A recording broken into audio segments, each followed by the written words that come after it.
Awesome. Thank you, Christina, and thanks for organizing this event. I'm happy to be here. And as Christina mentioned, I'm a product designer, also based out of Toronto. Currently working at a company called Matchfield, which does sourcing and recruitment. And over the past sort of 10 plus years, I've been doing design on and off via multiple mobile projects that I was either developing or I was part of in a startup scene or for clients. And yeah, I'm really happy to be doing the workshop today. And over the past couple of years, I've also been teaching online. So I have courses on Adobe XD, Figma, marketing design, and they're available on Udemy and Skillshare as well. Yeah, and really happy to be here and meeting everyone. Awesome. So just to add, this is a workshop. It's great for all beginners to Figma, to design, to UI design specifically. We will be talking about components and auto layout. So if it's something that you've been struggling for in your project, this will be a good hour to go through and just have a bit of a hands-on experience while Nima is going to guide us through the file and through the checkout page that he'll be sharing with us today.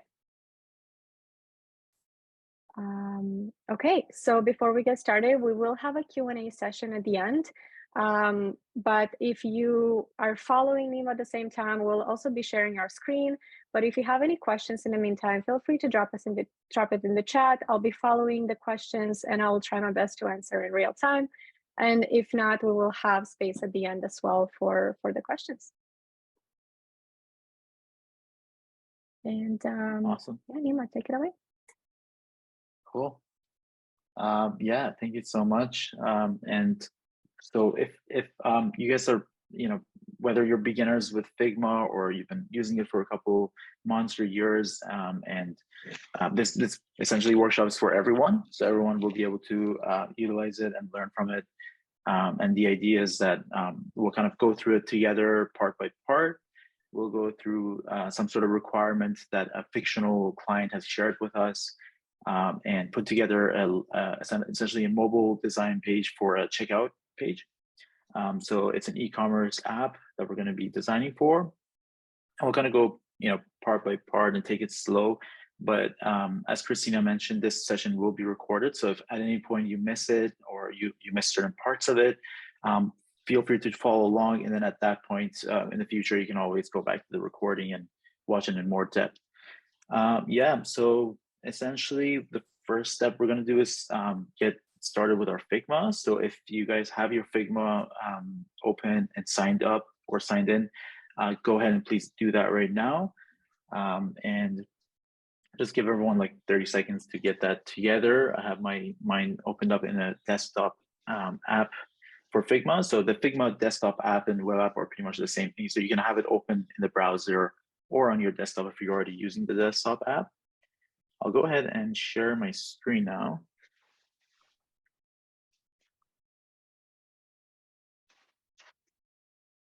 Awesome.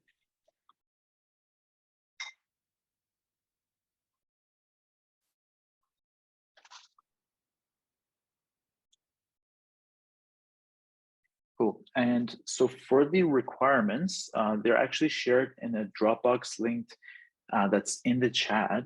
Christina, is that still there? Yeah, I'll actually drop it right now. Awesome. Cool. So yeah, perfect. So if everyone would go ahead and actually open this Dropbox link, it will give you access to the requirements as well as any files like icons and essentially logos and images that we need. The main one that we're going to start with here is the PDF document here. So I'll give you a second. You have the link in the chat. So go ahead and make sure you download this folder. And then once you have it downloaded, you can go ahead and open this one up, or you can just follow along with me here. Both work. Awesome. So yeah, essentially we're going to be designing a mobile checkout page for a fictional company called Koala Kicks. This is the product requirement document. So typically when you're working as a freelancer or for clients, usually they share documents somewhat similar to this that has essentially the details of what they're looking for. So from here, you can see the essentially overview of the company. So this is what they do. They're an online e-commerce company selling verified sneakers of all sorts and brands all over North America. And this is the problem that they have right now. They want a sleek checkout page for their mobile app. This page will allow their customers to see all their products in their cart and confirm their information before placing the order. So this is the step that the user has already added the items into their cart, and they're just giving the final okay to go ahead and purchase essentially the products. And they've shared a little requirement of what they want on this page. So they want a title, they want the number of items that the person's added to their cart, the selected method of payment with the ability to change that, of course, the shipping address, also with the ability to change. And then we want to show the items individually. And for the items itself, we want to show it in a list format with a picture of the item. So the picture of the sneaker, the name of the item, in this case, the sneaker or the shoe size, price of the item, and then some buttons to be able to add or remove the quantity of essentially sneakers for that specific item that I have in the cart. And then essentially they want a breakdown of the subtotal, the tax, and the total price. So these will be on 3 separate lines. And then 2 buttons, one to go back to the previous page or to the cart where they came from, and 1 button to go ahead and place the order if everything looks good to them. So that's the requirement that they've shared. These are the elements that we want in this page. Typically at this point, we would start with a wireframe first in our Figma, but because it's sort of a 1-hour workshop here, we're gonna kind of skip that step and go to the mock-up phase. And they've gone ahead and actually shared their color scheme here, their primary color, secondary color, as well as the background colors that we're gonna use, as well as their font here as well. Cool. So what I'd like to do is, like, typically when I get to this stage, I know the page that I want to design. I love to get inspiration from apps that I use on a daily basis, or even go to websites like Dribble and get some inspiration on, okay, what are some pages, or what are some other pages that people have already designed, so that I get some ideas of like where should things be placed, and to make sure we don't miss anything also from the project. So for that, I'll go ahead and open up Dribble. I've already done a search for e-commerce sort of checkout pages on Dribble. You can use like variety of different inspirations online. Even if you just do a Google search for designing a mobile checkout page, I'm sure tons of pages will come up. This is just one example, and I saw this one over here, and I really liked it, where they have the name of the item, the size, the price, so almost everything we're looking for. And I just like the way it's formatted, the way they have it broken down into 2 different kind of items here, as well as the quantity, and then the section for the subtotal that we talked about, as well as the total, and then the main call to action, which is placing that order. So I want to use some sort of similar design to this for our mockups, with, of course, you know, the brand assets and everything applied from Qualikix.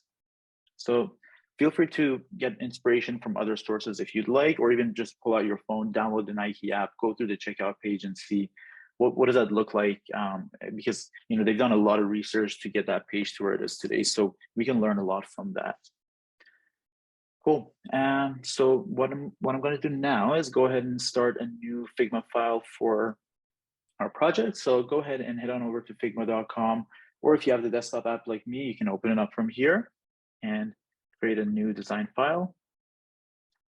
The first thing I like to do is go ahead and rename the file to what I'm working on. So I'll go ahead and rename this to Qualikix here. And we're designing for a mobile app here, and I'm going to design for an iPhone screen. So go ahead and click F on your keyboard, or you can go up here and select the frame.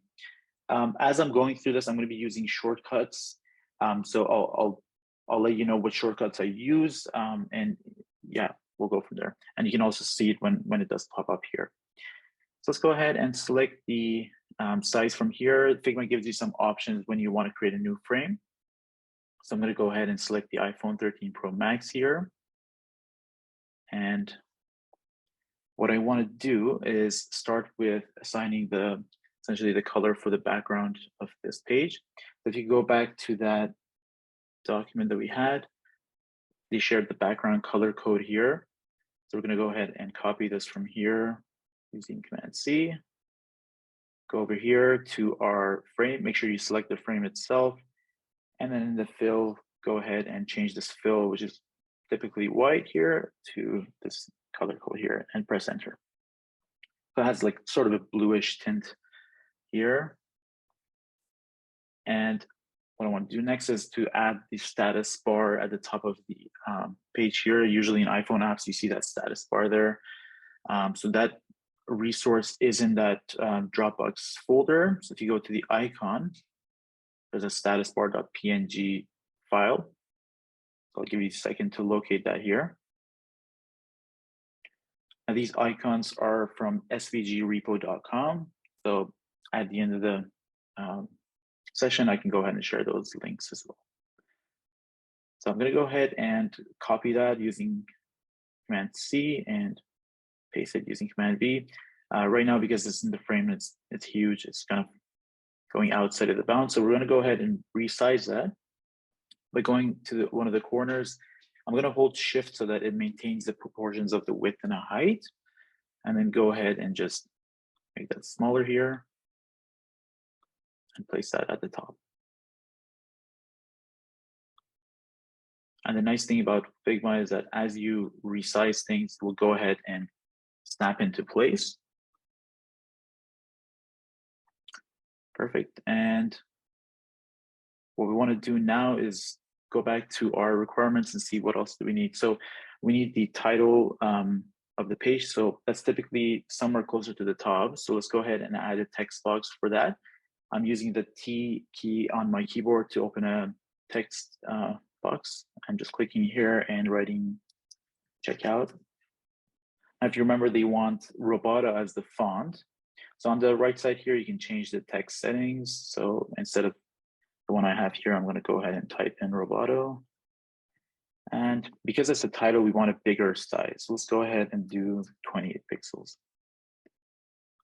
Cool. Now, when it comes to alignment, what I like to do sometimes is set up a layout grid here. So if you want to do that, we can do that together by selecting the frame itself, adding a layout grid. And I'm going to do a column grid. Do 6 for the count. And for the margins, I'm going to do 24. So that's how much space there is on the left and the right side of the grid.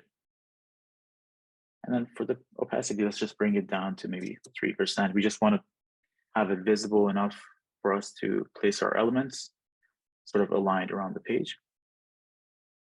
And I actually want a back button here as well, so that if they do click on the back button, they can go back to the previous screen. That's one of the buttons that they did request in the document here. So what I like to do for back buttons is use a back arrow or an arrow kind of like this one here.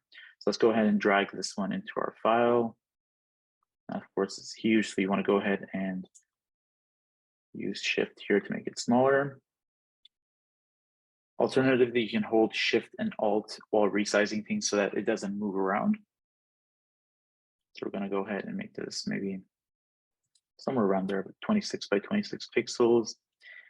Now, because it's pointing this way, we want to go ahead and flip it horizontally. So if you use Shift H, it will go ahead and horizontally flip your icon. So that looks good. We're going to go ahead and place that right next to our checkout. And I'm going to go ahead and select both of these together by selecting one and then holding Shift and selecting the other one. Make sure that they're aligned here vertically and group them together. Cool. So now we have the title, we have the back button. That's already 2 things out of the way. Move that up a little bit and let's see what else do we need. So we want the number of the items added, method of payment, shipping address, and the item. So let's get to the items first. I think that's the biggest sort of part of this page. And what we're going to do for the items is we're going to use something called components in Figma. So this allows you to essentially create multiple instances of that component. So if there's any changes that you need to make to something that's used in multiple places, you only need to make the change once instead of multiple times. So for any elements that you're using in your design that's used multiple times, it's best to use components for that. So in this component, we're going to want to have a picture of the item. We want the name of the item, the shoe size here, price of the items, and then buttons to essentially add and remove that item. So what I'm going to do here is going to go back to the Figma file and create a frame for that item. So again, you do that by clicking F. I'm going to go ahead and drag rectangle about this size here. I'm just going to stretch it out to cover that area here. And I'm going to make it 80 pixels high. So if things are a few pixels different, you can always go ahead and input the width and height here manually. Awesome. And what I want to do is add a fill for this one and make it white. I'm going to go ahead and add a border radius or corner radius of 8 here. A little bit difficult to see this, or let's go ahead and select the frame and hide our layout grid. This. There we go. And now it's sort of blending in. So what we want to do is add something to make this card stand out. So I'm going to go ahead and add a stroke here. Make it a little bit lighter. That's good. Let's go ahead and add a drop shadow as well. That's really strong right now. So let's go ahead and click on this little icon to change the settings. So I'm going to go ahead and increase the blur. Let's try 20 here, and I'll keep everything else the same. For the opacity, let's bring it down to 8%. I think we can even try a little bit lower, try 6% here. Cool. So now I want to add a placeholder for where the image will go. So something on the left side would look good. Again, you can refer to your inspiration to see, how do they do it in their kind of component here and get inspiration from there. So we're going to go ahead and create another rectangle to place our image for the sneaker. So for that one, I'm going to create a rectangle inside of my frame. So I'll click R to create the rectangle, and I want to make a square. So I'm holding Shift while I drag essentially placeholder for it. We can make it 60 by 60. I'm going to use Alt to just check the spacing of everything. And right now it's not exactly centered or aligned perfectly, but now it is. And let's go ahead and also add corner radius of 8. And change the fill to white and add a stroke.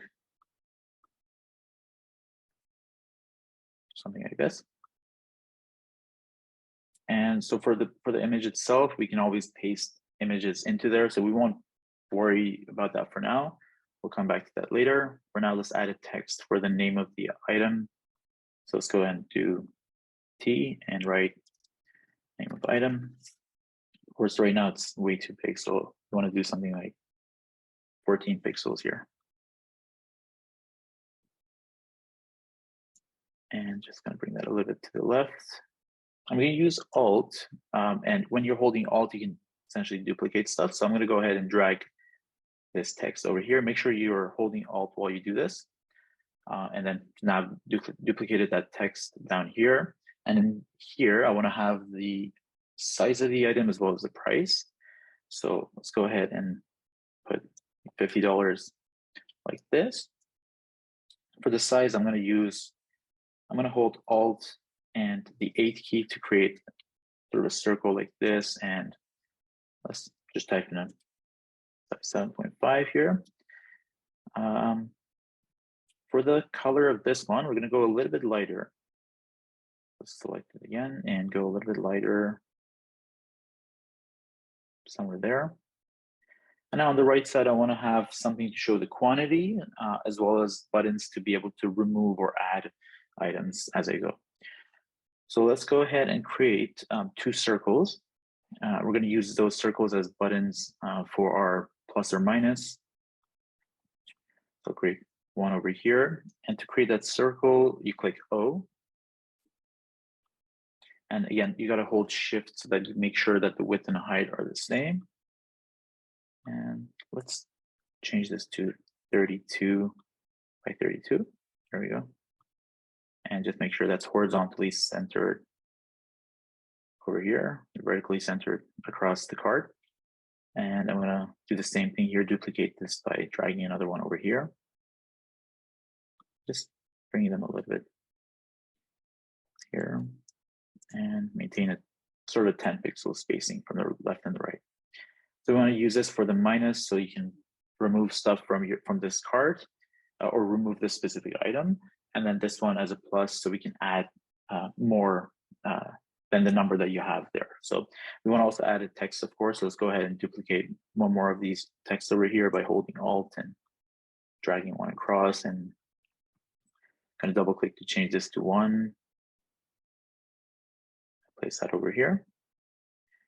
Now for the actual circles, we can do something like a bit of a lighter one for minus, and then for the other one, we can come back and add our primary color from the color palette, but we'll worry about that in a second. For now, let's go ahead and finish up the component. So let's add another text. This one, we're going to put a minus here, like this. Or actually, if you do Alt and the dash key, you can get a longer one like this. I'm going to duplicate this over here and add plus. Just make sure that's centered across this here. There we go. That looks good. So now what I want to do is actually turn this into a component. So any frame that you have selected or multiple objects, you can create them into components by either clicking this icon at the top, create component, or using the shortcut over there. So let's go ahead and click on it. So now this has turned into a component. And typically for your components, you want to keep track of them or have them in a separate place than your actual designs. And so this way, if you have a design system, you can have them all on a separate page. And if there's any adjustments needed, you can do that from the design system page. So of course, because we're only designing one page here, we're not going to put together a separate page for the design system. We're just going to go ahead and drag this outside of that frame. But then we're going to create a copy of it by holding Alt and dragging an instance, rather, inside of the page here. And we're going to go ahead and just center that. Awesome. Cool. So now what we can do is apply some color to this as well and add another one and add our sneakers essentially in here. So let's go ahead and bring up the a requirement document here. There we go. We're going to copy the primary color here and apply it to our circle. This one right here for the plus. Let's go ahead and change the plus to a white fill. Keep the other one the same. Let's go ahead and in the instance, add an image over here. So go ahead and select the rectangle. Make sure that the rectangle itself is selected and nothing else. And let's go back to our Dropbox folder, grab a sneaker image. Let's grab this blue Horizon 461, use Command C here. Go back into our Figma file and use Command V to paste that in. It's looking good. The only issue is that it's kind of going outside of that box. So we want to go to the fill properties here, click on the image, and instead of fill, we're going to go ahead and use fit so that the entire image fits within that bound. Go ahead and close this here. That's starting to look good. We can go ahead and duplicate this and create another one. So I'm holding Alt again to do this. And while we're here, we can actually go ahead and apply the name of the items too. So within the file name of those images, there's the name of the items. So you can go ahead and copy it from there. And just remove the dashes and replace them with spaces here. We'll do the same thing for this other sneaker. Copy the name.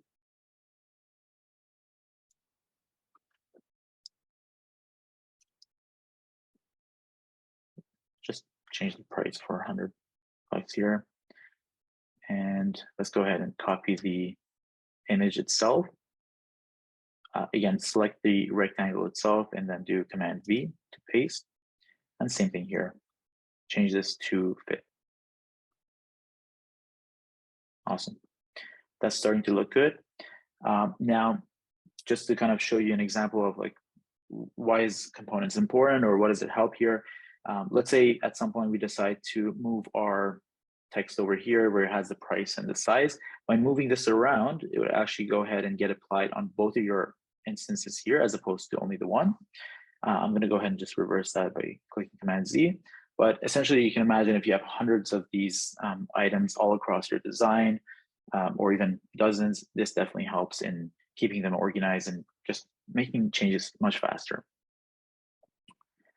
Cool. At the very top, I want to have the number of items. That was one of the requirements. So let's add a text here and put 2 items. Let's change the size to 18. And let's go ahead and bold that here. I think that looks good. What else do we need? So we have the title, we have the number of items added, we have the items added in there. So we want a breakdown of the pricing or the subtotal tax and the total price, a button to place the order, as well as the method of payment and shipping address.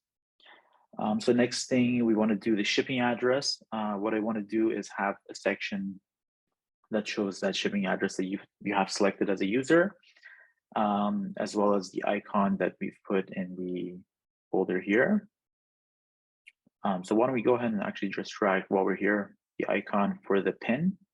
We want to use that as our kind of representation for the location into here. And I'm going to go ahead and click on this little constraint proportion button here and change our width and height to 32. Now your icon might end up somewhere outside of the frame, so just go ahead and drag that back in. Let's see.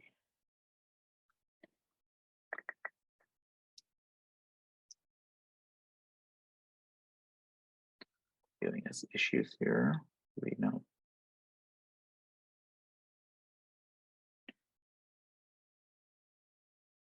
Yeah, it's giving us issues. Let's try that one more time here. And let's actually use, okay. Yeah, so for certain icons, what you want to do is actually, if you resize it, because it's a SVG icon, it will go ahead and actually resize the stroke as well, or constrain or keep the stroke the same. And as you can see, if you resize it, it will completely lose its shape. So for certain icons, you may need to use another tool called the scale tool. So that's down here, or you can click K on your keyboard. It will give you the same tool. And then now if you go ahead and resize it, it will maintain the proportion of the sizing of the stroke. So that's what we're going to do instead. I'm going to do 32 by 32. There we go. Looks a lot better. And let's go ahead and change our selection color to our primary color. If you've already input that in there, it should be in your document color, so you can just go ahead and click on it. And let's go ahead and write sample address here. Use the text key and write 123 sample street, something like this. They show a sample street address here. And let's go ahead and unbold it. I'm using Command B to unbold this. And let's just bring it a little bit down and then duplicate this text to say that this is the shipping address. So we're going to write shipping address. And for this one, I want to go ahead and bold it. Let's actually change this text to 14 so it matches all of our other body text sizes.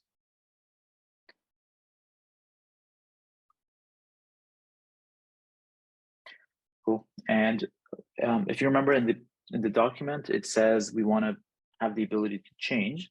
So what we can do is we can actually make this section clickable so that if the user does want to click on their address, it will go ahead and change.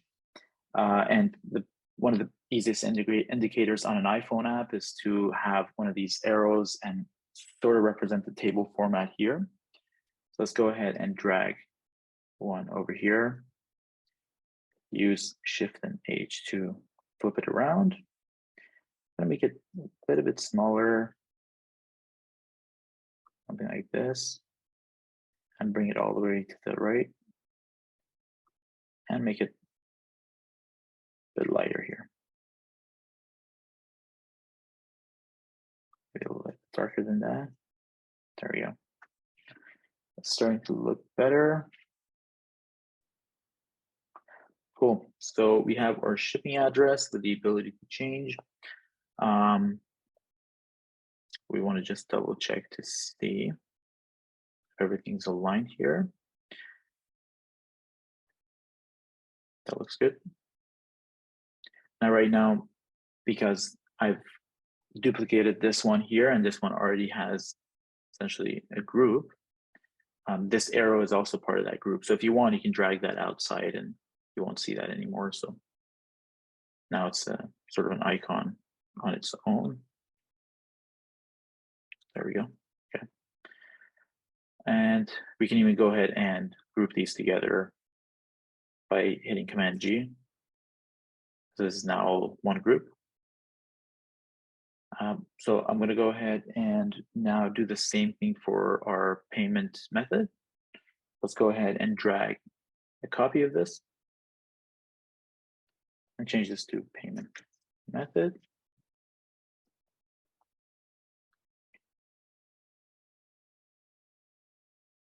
And we'll go ahead and do the same thing with this group. There we go. Now, instead of the location icon, we want to go ahead and have the credit card icon. So feel free to switch back to the icon folder, grab this one here and drag it here. We're going to go ahead and do the same thing, use the K shortcut and hold Shift and Alt to resize that 32 by 32. I'm going to bring that here, get rid of this one and bring this one here. There we go. And make sure things are aligned so that it looks visually correct. If you're in the scale tool, you will see your properties panel will change. So just go ahead and hit escape on your keyboard to get out of there and go back to that normal properties panel. For the selection color, I'm going to go ahead and change it to our primary color again. And instead of this sample street address, we're going to use the same technique that we did up here. Use Alt and 8. Create 4 dots like this. Let's just put 1, 2, 3, 4 for that sort of last 4 digits on a credit card. That's typically how we see it in sort of payment method pages.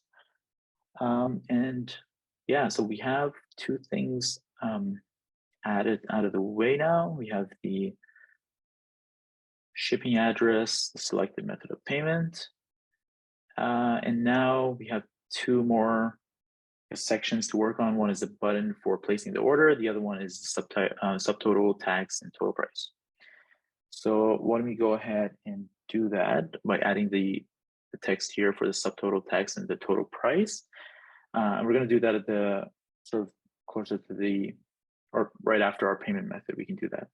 So I like to divide these sections because even in our sort of the page we were looking at earlier for our inspiration, there's a little line over here that divides different sections. So I really like to use lines in design because what you want to do is put things that are similar or related to each other closer together so that you can separate things out.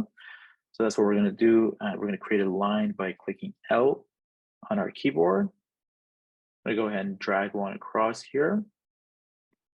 And just make sure this other end, and I'm holding Shift, by the way, to make sure that I don't create a line that's at an angle. So I'm using Shift to hold that line, dragging it all the way across so that it's matching our margins for all the other components here, or the elements.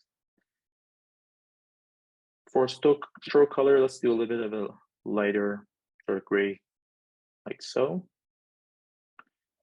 And that's really starting to come together. So we want to add our 3 lines of text, one for our subtotal, one for tags, and one for total.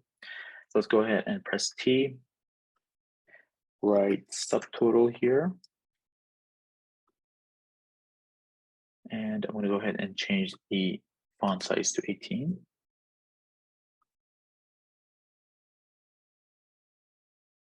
Awesome.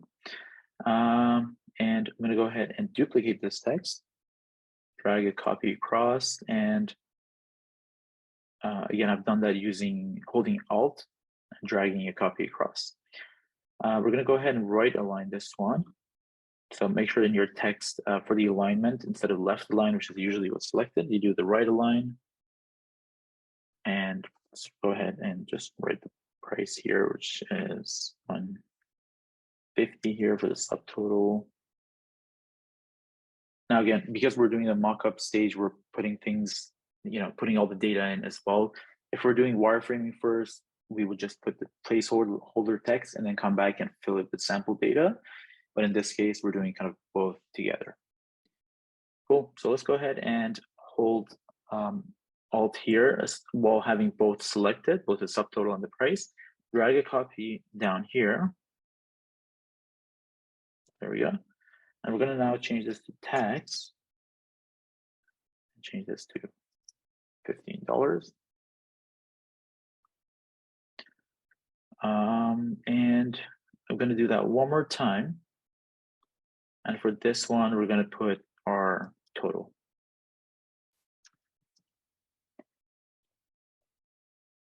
$165 here. So for the total, let's go ahead and change these to 28.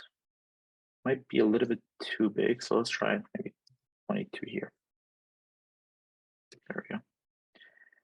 We can even go ahead and bold them, because that total is usually the more important information that users care about. So we want to make it stand out a little bit more than the other ones. So there we have this section. And right after this, we want our button to place the order, and this page should be good to go. So for our button, we can simply use a rectangle. So let's go ahead and click R, drag a rectangle across here. We will do 50 for the height. And again, just making sure everything's aligned. Yep. I'm going to bring this closer to the bottom of the page. And if you're wondering how am I getting these essentially sizes or pixels, I'm holding Alt while I have an element selected. Let's go ahead and change the corner radius to 8 and our fill to our primary color. And I'm going to go ahead and place the text on top of this, and I'm going to name that place order. I think we can make this a little bit smaller. So let's do 18 pixels for the place order font. Bold is good. Usually for call to actions, we want to make it bold, especially if it's an important one like place order here. Whenever you have two things selected, you can always select them both of them together like this, and then use the alignment just to make sure everything's properly aligned. And then if you want, you can either group them together, or if you hit, again, Option Command K, you can actually turn this into a component too. So typically we see buttons as part of components. I'll just go ahead and reverse that and just leave it as is. Yeah, so there we have it. This is our checkout page. I hope you've been able to follow along and get it somewhat going. Yeah, so that's pretty much all there is here. Just to double check, we're gonna check we have everything. We have the title, the number of items added. We have the selected method of payment here with the ability to change. Same thing for the shipping address. Our items are listed here. One thing I do suggest is maybe adding a little bit more spacing here. So you can always, even if you drag across here and bring these a little bit more down, just to add a little bit more space between the different sections here.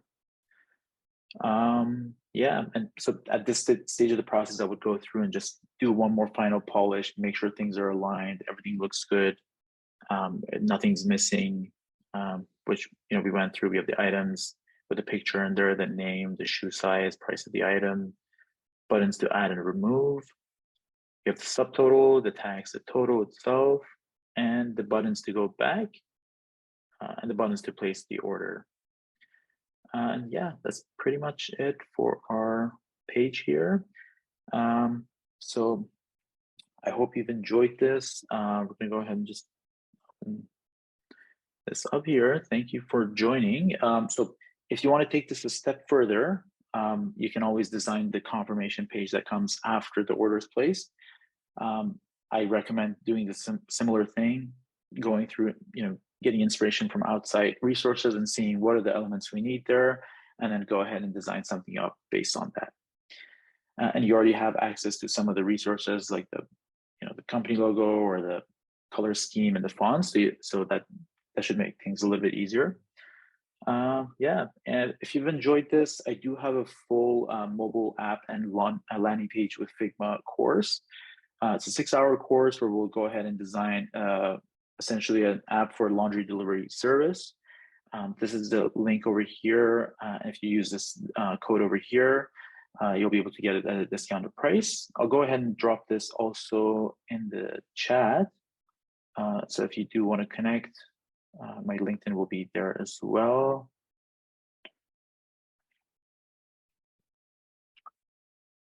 There we go. So feel free to connect, and also check out the YouTube channel if you do want to see some other tutorials. But yeah, that's pretty much our workshop, and we can get into Q&A. Awesome. Thank you, Nima. That was amazing. Do you want to go back to the Figma file, the design that you just completed also? Yes. Yeah. And, Yeah.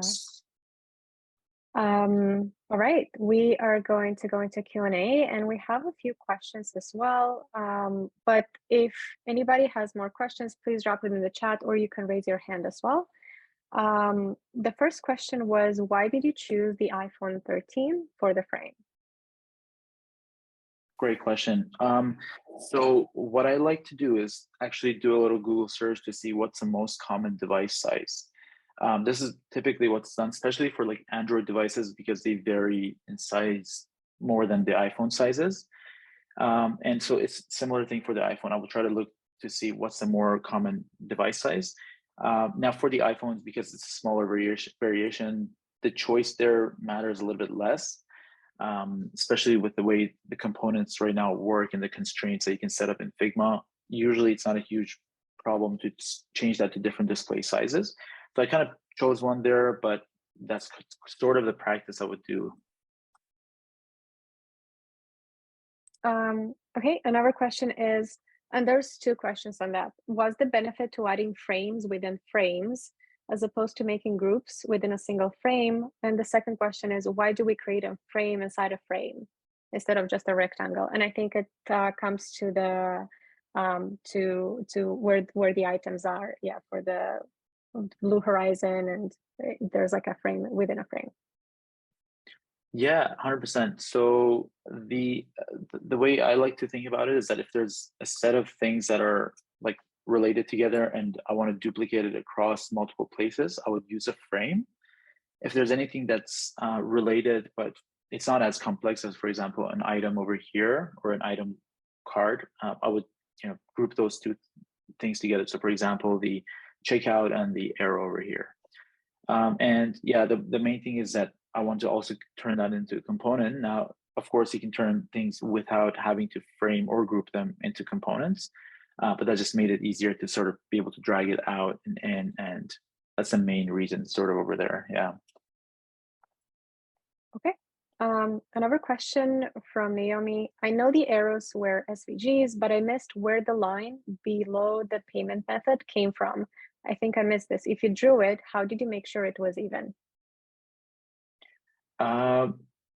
they're referring to this divider line. Is that Yes. the one? Mhm. Okay. So yeah, essentially this is the line, which is essentially a stroke. So any line in Figma is a stroke.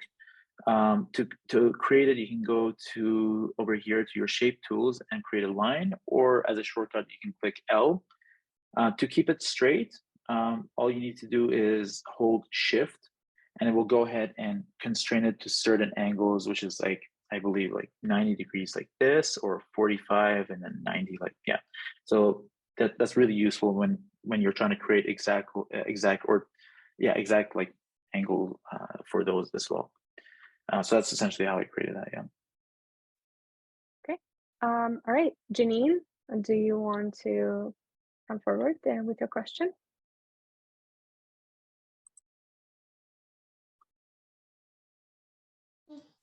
I'm sorry about that. I wanted to know, I was trying to do the page while you were doing it and trying to download the icons and stuff, and I missed out on a few things. I wanted to know, when did you start grouping the items? Like, what's the significance of grouping items? First of all, what did you group, and what's the significance of grouping items? And that's not the same thing as frame, right? Yeah, great question. So yeah, what I'll do is I'm going to be sharing the link of this completed design, so you can go through it just in case you want to see it, and then also see how things are grouped or framed. Yeah, so essentially what we grouped the elements here around uh, the shipping address as well as the payment method, just to make it easier to be able to drag duplicates of that across the file. Now, if I were to use this multiple times, I would also either turn it into a frame or a component. Both really work. Groups work well as well. They're very similar in the way they function. But for example, when you add a frame, it's easier to insert elements into there and turn them into components. Because essentially, yeah, that's what we were trying to do, is frame those items into put those into one frame and then turn that into a component, which is what we did here. But yeah, I'll be sharing the link to the completed file, so you can go ahead and also see how the dynamic of that works. If another quick question, the engineers, if like say if you were to add another item in your checkout, the engineers do that. We don't worry about that, right? So that really depends on the team. So in this case, we're a freelancer. The client came to us with this requirement, and we came up with that. And if there's any changes or any essentially communication between the engineers and the stakeholders, and they decide something different, they can always come back and request for a change or do that themselves. Sometimes that does happen, and it's not the best decision because, of course, a lot goes into making sure all the elements work and feel great. So yeah, that really depends on the company. I mean, I guess what I'm saying, like if you was to click the plus button right now, or when you go to prototype, is it supposed to change the two, or is that a different process? Yeah, exactly. So that's what you could do. You could actually go ahead, if you want to take this a step further, you could create a prototype out of it and actually animate to see or create multiple frames to see what that would look like if they were to click on certain things. So if the client does request a prototype, you can always create that by duplicating this frame and having different variations of it. Yeah, so you could totally do that. We actually have also a similar question in the chat on this. Why did you choose to assume the person already had an account and had entered address and credit card? Would you do an additional mockup for if they have to change this information or enter it for the first time? Great question. Yeah, so that was an assumption that we already made based on us designing this one page together. There's variations of it, right? You can have, once you get into designing a certain page, you can design different states of it. One with no data in there, one while it's loading. So for the purpose of this workshop, I made that assumption just to make things a little bit faster and easier to input. But that's a great question. Yeah, so you should have different states of your page with different scenarios that could happen. So if it is an app that you don't need to sign up before you get to this page, you could totally do that and design a separate version of this page while a user signed out.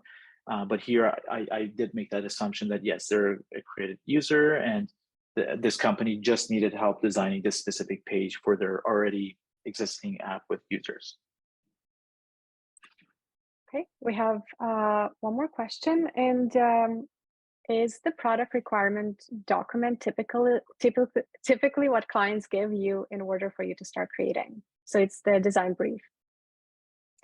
Yeah, not always. Like, it really depends, and it could look totally different from company to company. I've had clients who just had an idea and maybe a few previous sketches they had or previous mock-ups they put together.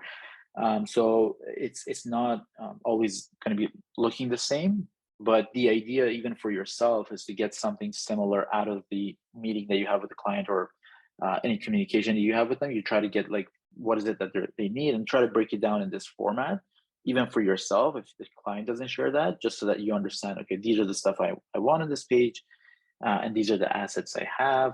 This is what the company does, and this is why they want this page design and all of that, right? So even if the client doesn't provide, it's always a great idea to put something together before you start the project. Awesome.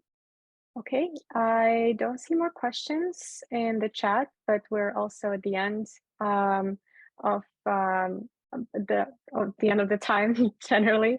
Thank you, Nima, for coming here and for guiding us through the for this project. Again, Nima dropped in the chat his LinkedIn and where you can find him. If you have more questions or if you want to work on this project more, make sure you check the resources that he shared. Can always go back to the drawing board and try again, or think about how you can bring it to a prototype stage, you know, how you can build the whole experience until you get to the checkout page. Yeah, thank you everyone.